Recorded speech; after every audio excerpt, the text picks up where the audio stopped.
आजकल के ज़माने में अपने बापू की फटी हुई कमीज और माँ की फटी हुई साड़ी को देख करके जिन बच्चों को लज्जा आती है, शर्म, मृत्यु के समय टॉम स्मिथ ने अपने बच्चों को अपने पास बुलाया और अपने पद चिन्हों पर चलने की सलाह दी ताकि उनके अपने हर कार्य में मानसिक शांति मिले।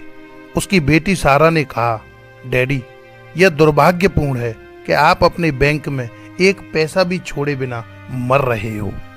दूसरे के पिता, जिनको आप भ्रष्ट और सार्वजनिक धन के चोर बताते हैं, अपने बच्चों के लिए घर संपत्ति छोड़कर जाते हैं। यह घर भी जिसमें हम रहते हैं किराए का है। सॉरी, मैं आपका अनुसरण नहीं कर सकती। आप जाइए, हमें अपना मार्ग स्वयं बनाने दीजिए। कुछ क्षण बाद उनके पिता ने अपने प्राण त्याग दिए। 3 साल बाद सारा एक बहुराष्ट्रीय कंपनी में इंटरव्यू देने गई। इंटरव्यू में कमेटी के चेयरमैन ने पूछा, तुम कौन हो? सारा ने उत्तर दिया, मैं सारा स्मिथ हूँ। मेरे पिता टॉम स्मिथ अब नहीं रहे। चेयरमैन ने उसकी बात काट दी। हे भगवान, तुम टॉम स्मिथ की पुत्री हो? वे कमेटी के अन्य सदस्यों की ओर घूमकर बोले, यह आदमी स्मिथ वह था जिसने प्रशासकों के संस्थान में मेरे सदस्यता फॉर्म पर हस्ताक्षर किए थे और उसकी संस्तुति से ही मैं वह स्थान पा सका हूँ जहाँ आज मैं हूँ। उसने यह सब कुछ भी बदले में कुछ भी लिए बिना किया था। मैं उसका पता भी नहीं जानता था और वो भी मुझे कभी नहीं जानता था, पर उसने मेरे लिए यह सब किया था। फिर वे सारा की ओर मुड़े। मुझे तुमसे कोई सवाल नहीं पूछना है। तुम स्वयं को इस पद पर चुना हुआ मान लो। कल आना, तुम्हारा नियुक्ति पत्र तैयार मिलेगा।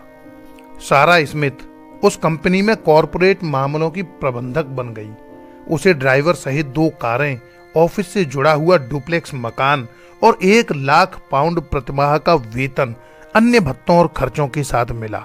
उस कंपनी में 2 साल कार्य करने के बाद एक दिन कंपनी का प्रबंधक निदेशक अमेरिका से आया। उसकी इच्छा त्याग पत्र देने और अपने बदले किसी अन्य को पद देने की थी।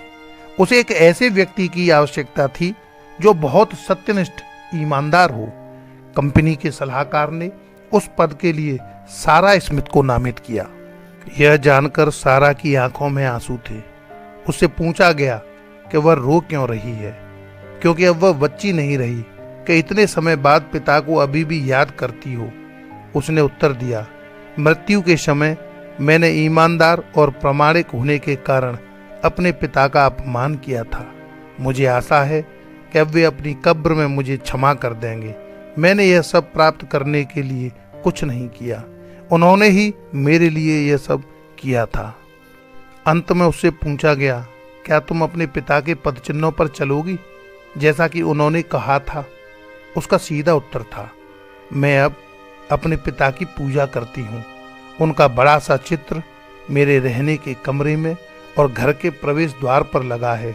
मेरे लिए भगवान के बाद उनका ही स्थान है। क्या आप टॉम स्मिथ की तरह हैं? नाम कमाना सरल नहीं होता, इसका पुरस्कार जल्दी नहीं मिलता, पर देर सवेर मिलेगा ही और वह हमेशा बना रहेगा।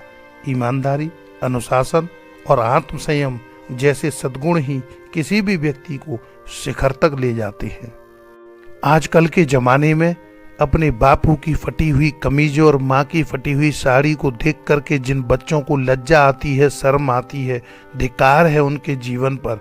क्योंकि आपके पिता फटी हुई कमीज भले ही पहने हों, लेकिन यदि उन्हें अपना पूरा जीवन ईमानदारी और संयम के साथ जिया है, अपने खाते में वो कभी आपके लिए 1 रुपया छोड़ के जाएं या न जाएं, मुद्दा ये नहीं। सवाल सबसे बड़ा ये है कि उन्होंने अपना जीवन किस तरह से जी करके आपके परवरिश की। जीवन में आपके उनके दिए हुए आदर्श और संस्कार बहुत ज़्यादा काम आने वाले हैं। इसलिए दोस्तों, कभी भी अपने माता और पिता को अवॉइड न करें, उनकी ईमानदारी पर प्रश्न चिन्ह ना लगाएं। जो माता पिता ईमानदारी से अपनी संतान का भरण पोषण करते हैं, उनकी संतान सदैव लंबी आयु के साथ इस पृथ्वी पर सुखी रहती है। यश, धन और कीर्ति उसे सदैव मिलती है। दोस्तों, वीडियो अच्छी लगी हो तो एक लाइक कर देना, सब्सक्राइब करना चैनल को। जय हिंद, जय भारत।